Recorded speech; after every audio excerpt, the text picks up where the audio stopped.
আজকে এমন একটি ব্রতকথা শুনব যার কোজাগরী লক্ষ্মী পুজোয় খুব কম জায়গাতেই পড়া হয় বা শোনা হয়। তাহলে চলুন শুরু করি। মগধ দেশে ভালিত নামে এক ব্রাহ্মণ বাস করতেন। যদিও তিনি প্রচুর জ্ঞানে সমৃদ্ধ ছিলেন এবং প্রতিদিন সন্ধ্যা স্নান করতেন, কিন্তু আর্থিকভাবে তিনি খুবই দরিদ্র ছিলেন। বাড়িতে কেউ তাকে কিছু দান করতে এলে তিনি তা গ্রহণ করতেন, অন্যথায় তিনি কারো কাছে কিছু চাইতে যেতেন না। তিনি যত ভদ্র ব্রাহ্মণ ছিলেন, তার স্ত্রী ততই দুষ্ট এবং বিরোধিতা করতেন। উনি যাই করতেন, তার স্ত্রী সকল কাজেরই বিরোধিতা করতেন। তিনি প্রতিদিন অভিযোগ করতেন যে তার বোনের বিয়ে একটি ধনী পরিবারে হয়েছে এবং তিনি সোনা রূপোর গয়না পরে ঘুরে বেড়াতেন। ব্রাহ্মণের স্ত্রী তার স্বামীর পরিবার এবং শিক্ষাকে, এমনকি অন্যান্য লোকদের মধ্যেও ঘৃণা করতেন এবং প্রতিজ্ঞা করেছিলেন যে যতক্ষণ না তিনি ধনী হবেন ততক্ষণ তিনি তার স্বামীর আদেশের বিরুদ্ধেই সবকিছু করবেন।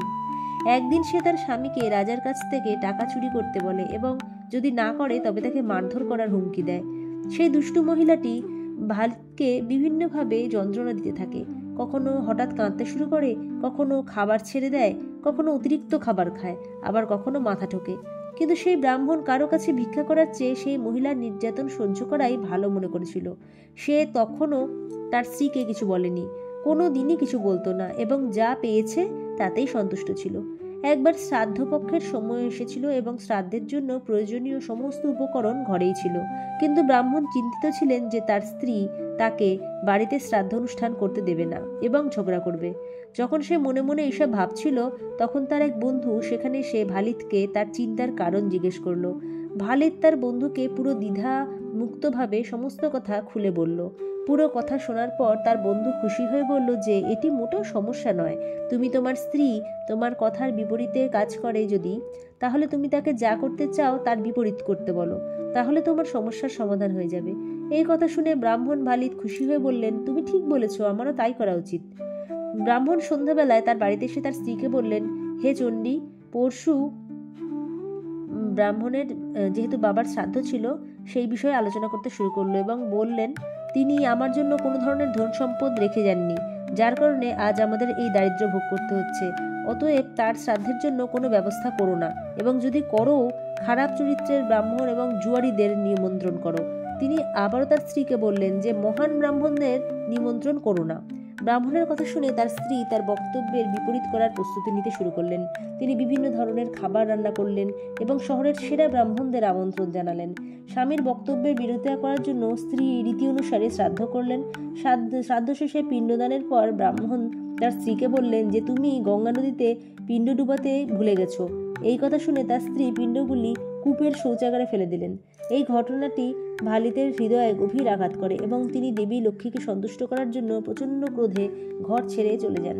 তিনি প্রতিজ্ঞা করেন যে যদি না দেবী লক্ষ্মী থেকে আশীর্বাদ করেন তবে তিনি নির্জন বনে বাস করবেন এবং কেবল কন্দ শিকড় খাবেন, বাড়ি ফিরে আসবেন না। দেবী লক্ষ্মীকে সন্তুষ্ট করার জন্য তিনি 30 দিন ধরে ধর্মনদীর তীরে বসেছিলেন এবং এরই মধ্যে আশ্বিন মাসের পূর্ণিমা এসে গেল। সেই বনে কালীয়নাগের বংশের কন্যারা দেবী লক্ষ্মীকে সন্তুষ্ট করার জন্য উপবাস করছিল। তারা সুন্দর এবং পরিষ্কার পোশাক পরেছিল এবং তার বাসস্থান ছিল উজ্জ্বল সাদা রঙের। নাগকন্যারা পঞ্চামৃত, রত্ন এবং আয়না ইত্যাদি উৎসর্গ করে ভক্তি সহকারে দেবী লক্ষ্মীর পুজো করত।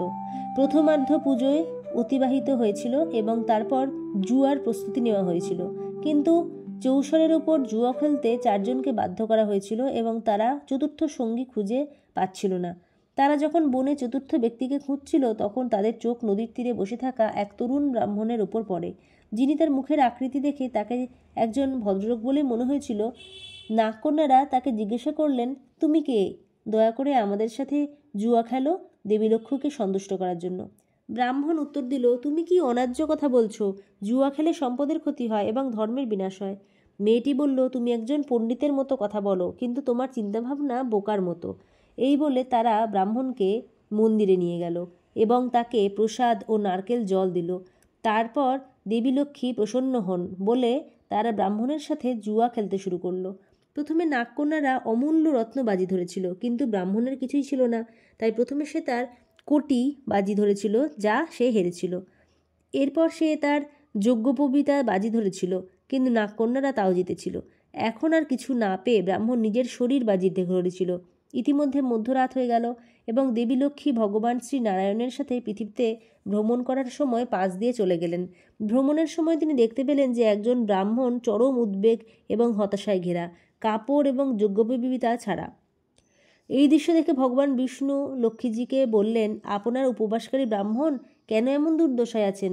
দয়া করে আপনার ভক্তের দুঃখ দূর করুন এবং তাকে সম্পদ, সমৃদ্ধি এবং সুখ দান করুন। এই কথা শুনে দেবী লক্ষ্মী ব্রাহ্মণের উপর তার আশীর্বাদ বর্ষণ করলেন এবং তার সমস্ত দারিদ্র্য দূর করলেন। লক্ষ্মীজি তাকে আশীর্বাদ করার সাথে সাথে ব্রাহ্মণের রূপ কামদেবের মতো হয়ে গেল। মোহিত নারীদের, মানে যেসব নারীরা খেলছিল তারা মোহিত হয়ে গেল। তার এই রূপ সুন্দর চেহারা দেখে নাগকন্যারা তাকে বললেন, হে বিপ্রবর, আমরা তোমাকে জয় করেছি, তাই এখন তুমি আমাদের স্বামী হও এবং আমাদের মতে কাজ করো। ব্রাহ্মণ আনন্দের সাথে এই প্রস্তাব গ্রহণ করলেন। ব্রাহ্মণ গন্ধর্ব বিবাহ অনুসারে সমস্ত মেয়েদের বিয়ে দিলেন এবং বিভিন্ন ধরনের রত্ন নিয়ে নিজের বাড়িতে ফিরে গেলেন। বাড়ি ফিরে ব্রাহ্মণ বিশ্বাস করতেন যে তার ভাগ্যের পরিবর্তন হয়েছে কেবল তার স্ত্রীর অসম্মান এবং অবজ্ঞার কারণে। ব্রাহ্মণ তার স্ত্রীকে সম্মান করতেন, যার কারণে তিনি খুব খুশি হয়েছিলেন এবং তার স্বামীর আদেশ পালন করতে শুরু করেছিলেন। এই উপবাসের ফলে ভালিত ব্রাহ্মণের সমস্ত সমস্যার অবসান ঘটে এবং তিনি সর্বোপরি সুখী ও সমৃদ্ধ হন। এইভাবে কোজাগরী ব্রতের গল্পটি সম্পন্ন হয় এবং এই গল্পটি সঠিকভাবে শোনার মাধ্যমে উপবাসের ফলও পাওয়া যায়। এখানে এই যে কোজাগরী পুজোর যে আচার অনুষ্ঠান, সেখানে হাতির পিঠে বসে থাকা দেবী মহালক্ষ্মীর পুজো করা উচিত। এই দিনে ভক্তি সহকারে উপবাস করা উচিত। প্রদীপ দান করুন। সামর্থ্য অনুসারে 1 লক্ষ হতে পারে, 50,000 হতে পারে, 1 কোটিও হতে পারে।